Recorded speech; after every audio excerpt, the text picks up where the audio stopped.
नमस्कार, मेरा नाम आलोक है। आप लाइव स्ट्रीज देख रहे हैं। हमारे साथ बिहार के वरिष्ठ पत्रकार अरुण पांडे जी हैं। देखिए, उनसे हम बात करेंगे।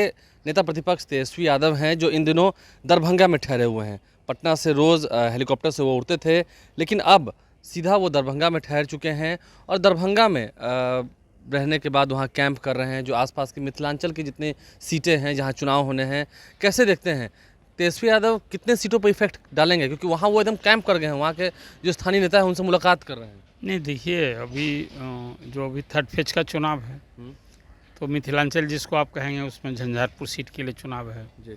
कल ही प्रधानमंत्री दरभंगा आ रहे हैं, तो मिथिलांचल का तो दरभंगा को आगन कहते हैं जी। और ये जो नेक्स्ट फेज का चुनाव होगा सब दरभंगा के बाद फिर समस्तीपुर भी है, उजियारपुर भी है, ये मिथिलांचल इलाका ही कहते हैं जी। और उसके बाद फिर जो चौथा चरण होगा, पाँचवा चरण, उसमें मधुबनी है जी।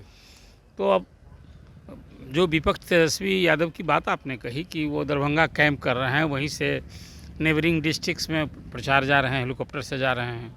अभी मधेपुरा में नीतीश कुमार कैंप कर रहे थे, आज ही वो लौट रहे हैं वहाँ से। तो एक तो सुगमता से वहाँ रहते हैं, तो नेचुरल है, पीपुल्स कनेक्ट जिसको कहते हैं। दरभंगा में रहेंगे तो दरभंगा के बहुत सारे लोग से इंटरेक्शन भी करेंगे। उड़ कर गए, भाषण दिए और चले आए, और कहीं से लौट कर आए फिर दरभंगा ठहरेंगे तो स्वाभाविक लोगों से इंटरेक्शन होगा। दरभंगा में ललित यादव उम्मीदवार हैं। ललित यादव उम्मीदवार हैं वहाँ से।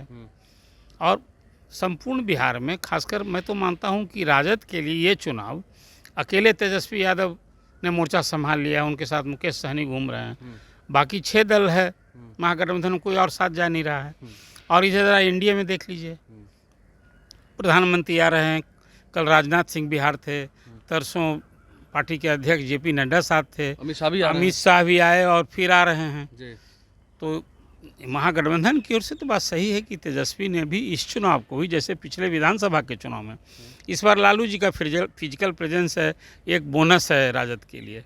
तो अपनी छोटी बिटिया के लिए वो छपरा में कैंप कर रहे हैं। अब उनके लिए है भी नहीं कि उस तरह से वो तूफानी दौरा कर सकते हैं, तो एक स्ट्रेटजी है तेजस्वी यादव, इसलिए मिथिलांचल में है। और एक बड़ी चुनौती न है, सारी सीटें, कोई सीट नहीं है विपक्ष के पास। अभी तो प्रदेश में पिछले चुनाव में तो 39 सीटें एनडीए ने जीती थी। एक सीट जहां किशनगंज जो सीट कांग्रेस जीती थी वहां चुनाव हो गया है।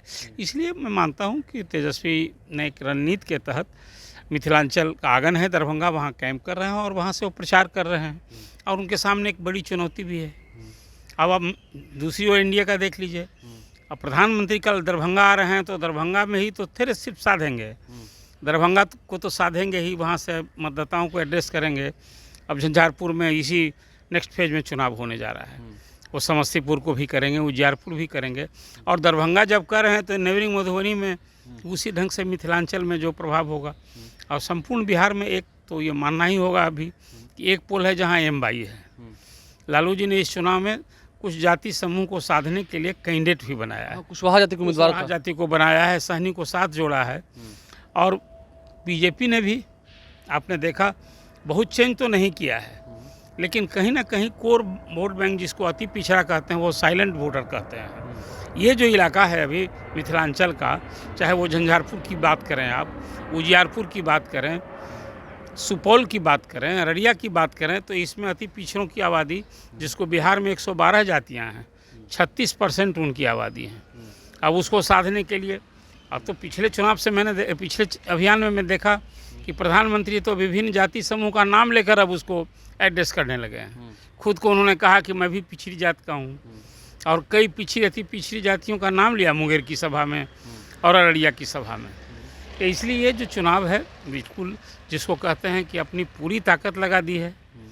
और बिहार का चुनाव तो जहाँ 40 लोकसभा सीट वाला बिहार है, वहाँ तो एनडीए के लिए भी एक बड़ी चुनौती है कि 39 पिछली बार जीती थी, तो अब इस बार लक्ष्य खास के तो दिक्कत होगी।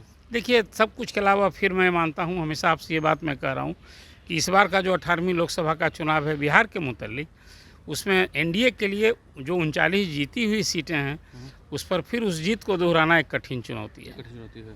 ये आप कह सकते हैं कई क्षेत्रों में त्रिकोणीय भी संघर्ष हो गया है। जैसे अब झंझारपुर में ही, झंझारपुर में जहाँ राजद और वीआईपी पार्टी है, वीआईपी पार्टी भी आ गई है, गुलाब यादव तो वहाँ मिला नहीं, उसके लिए सुमन कुमार वहाँ से लड़ रहे हैं, और बीएसपी की तरफ से गुलाब यादव आ गए हैं। त्रिकोणीय मुकाबला तो वहाँ हो ही गया है। गुलाब यादव की पूरे मधुबनी में एक अपनी राजनीतिक कद और अहमियत बना ली है उन्होंने, तो इसलिए बड़ा विधायक रहे हैं। उनकी मिसेज भी हैं वहाँ, एक एमएलसी उनके परिवार से है, जिला अध्यक्ष हैं। तो कुल मिला जुला कर झंझारपुर तो त्रिकोणीय मुकाबले वाली सीट हो गई है। इसलिए मिथिलांचल में अब सबकी निगाह है कि इस बार मिथिलांचल में एनडीए का जलवा बरकरार रहेगा कि तेजस्वी अपना कुछ एम-22 समीकरण और विभिन्न जैसे सहनी को जोड़ा है उन्होंने, मुकेश सहनी को, तो कुछ वहाँ अपना नया कुछ करतब दिखाएंगे, दमखम दिखाएंगे। अब तो वो इंतज़ार कीजिए मतदान का। लगता है कि तेजस्वी विश्वसरा ने अभी कुछ दिन पहले वो पूर्णिया रह के आए थे, पूर्णिया रह के आए तो वहाँ पर त्रिकोणीय मुकाबला था, खैर पूर्णिया में वोटिंग हो गई। देखिए पूर्णिया में यदि वो ये कैंप करने की क्या जरूरत है? देखिए पूर्णिया की सीट की अहमियत तो आप अभी भी भूले नहीं हैं। वहाँ जीतने से ज़्यादा पप्पू यादव को हराना था। तेजस्वी ने कॉल ही दे दिया कि भाई दो विचारधारा की लड़ाई है, एक तरफ एनडीए एक तरफ महागठबंधन है। और जनता से उन्होंने कहा कि यदि आप महागठबंधन की बीमा भारती को समर्थन नहीं करते हैं तो आप एनडीए को जिता दीजिए। मतलब पहली बार तेजस्वी ने कह दिया कि एनडीए को जिता। हाँ, ये तो एक बहुत अचरज भरी बात थी। तेजस्वी जो कॉल दे रहे हैं, महागठबंधन के नेता हैं, स्टार प्रचारक हैं, कल आने वाले दिन में विधानसभा चुनाव के लिए मुख्यमंत्री के चेहरा हैं, और जनता को वो कह रहे हैं कि भाई आप वहाँ यदि महागठबंधन के कैंडिडेट को नहीं दे पाते हैं तो आप एनडीए को मैंने पप्पू यादव को हराना है, ये लक्ष्य था वहाँ। तो कैंप करने का भी तात्पर्य यही था वहाँ। पप्पू यादव ने पूर्णिया में जो कैंप किया उसका सिर्फ ध्येय और उद्देश्य था कि पप्पू यादव को किसी हालत में तेजस्वी ने कैंप किया। हाँ, तेजस्वी के कैंप करने का सिर्फ कारण यही था। अब लगता है कि मतलब ये कैंप करने से कितना फायदा होता है, जैसे नेता प्रतिपक्ष तेजस्वी हो या देखिए कोई बड़े नेता कहीं कैंप, जैसे आज ही प्रधानमंत्री झारखंड आ रहे हैं और वो आज वहाँ रहेंगे, उनका कल भी एक प्रोग्राम के बाद बिहार आएंगे। नेता कहीं यदि आए, कोई बड़ा नेता कैंप करे वहाँ, तो कहीं ना कहीं एक पीपुल्स कनेक्ट तो होता ही है ना, लोगों से मिलना होता है। हाँ, ये लाभ होता है, सब लोग एक कार्यकर्ता और एनर्जाइज हो जाते हैं। ये मुकेश सहनी की जो सुरक्षा छीन ली गई, लगता है कि इससे बैकफायर हुआ है? देखिए वो इस सुरक्षा का जो मसला है, आजकल सुरक्षा स्टेटस सिंबल भी हो गया है। अब किसको थ्रेट है ये तो कुछ प्रशासन पर छोड़ दीजिए, तो केंद्र सरकार जाने। हाँ, नहीं, केंद्र सरकार या राज्य सरकार भी तो जिम्मेवारी है ना। देखिए किसी की जान मान, लॉ एंड ऑर्डर है स्टेट का सब्जेक्ट।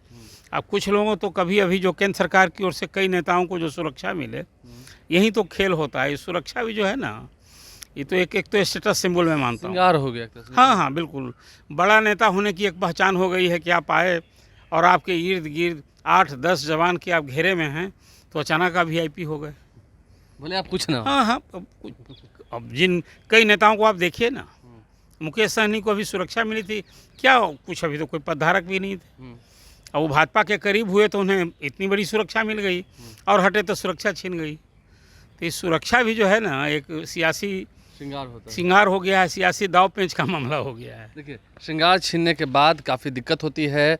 अरुण पांडे जी हमारे साथ है, क्या कुछ उन्होंने खुलकर कहा है, तेजस्वी यादव जो कैंप कर रहे हैं उससे कितना फ़ायदा होगा, क्योंकि प्रधानमंत्री भी कल आ रहे हैं दरभंगा में, तो देखना होगा। आप लाइव से बने रहें, हमारे चैनल को सब्सक्राइब कर लें, साथ साथ फेसबुक पेज भी लाइक करें। धन्यवाद।